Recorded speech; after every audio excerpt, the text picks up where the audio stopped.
మొదలుపెట్టారు.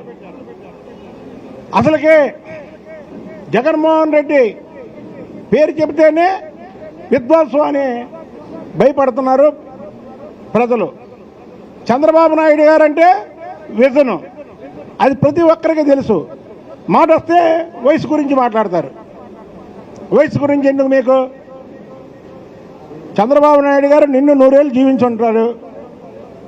ఆయన పరిపాలనలో ఈ రాష్ట్రం ఇంకా పరుగులు తీస్తుంది.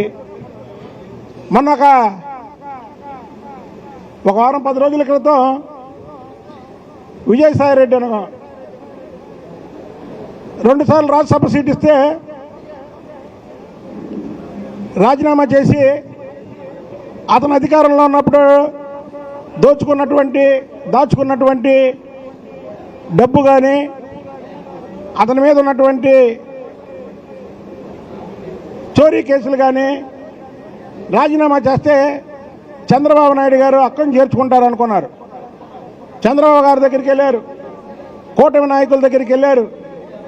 ఏ పార్టీ కూడా డోర్లు తీయకపోగా విజయసాయి రెడ్డిని చూసి డోర్లు క్లోజ్ చేసింది.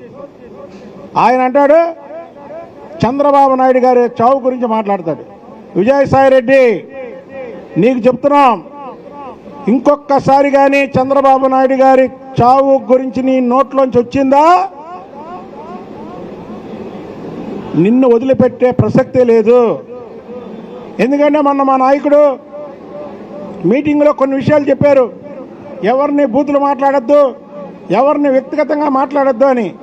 కానీ చంద్రబాబు నాయుడు గారి గురించి నువ్వు మాట్లాడినటువంటి పదజాలాలు ఏవైతే ఉన్నాయో రాజకీయాల్లో ఎవరు కూడా మాట్లాడరు. అలాంటి మాటలు మాట్లాడావు నువ్వు. కానీ ఈసారి కానీ అలాంటి మాటలు మాట్లాడితే మాత్రం నీకు దేహశుద్ధి తప్పదు. ఎందుకంటే మా నాయకుడిని మాట్లాడితే మేమెందుకు కోరుకుంటాం?